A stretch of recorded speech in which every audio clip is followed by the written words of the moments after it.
One powerful way to help create high quality outcomes is to do your planning using a Kanban system. What I've got is my design, and then I also have boards to create the website and the database, and I have a nice to have section where I make notes on features that I'd like to implement if I have time.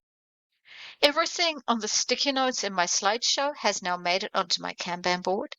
And if I get further user suggestions, I'll add tickets to this board to make sure that nothing gets left out. In your assessment, one of the things you'll want to do is develop a logo.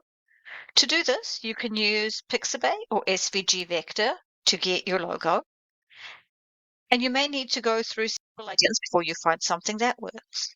Remembering, of course, to get feedback and to act on it. Another thing that we need is colors. And as you can see, I've got a to-do list that is also on my Kanban board.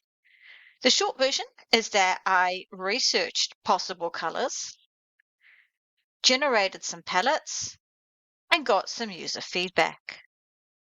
I then experimented with the palette visualizer, and for each color combination, I made notes.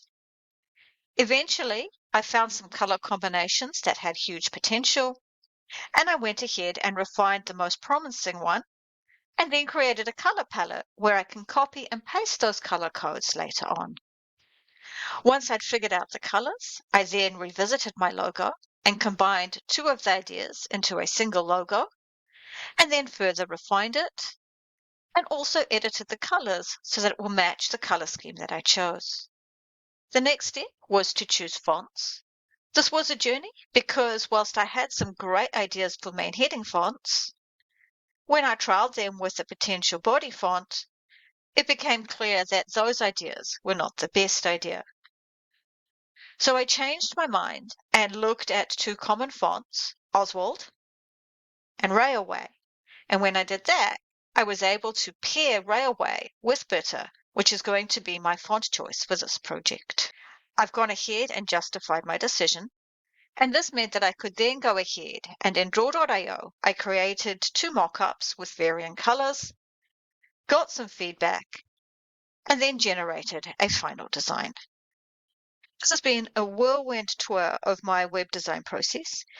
And when you do your assessment, you may well wish to come back to this video and make notes of the elements that you need to consider so that when you create your design, it's likely to be successful.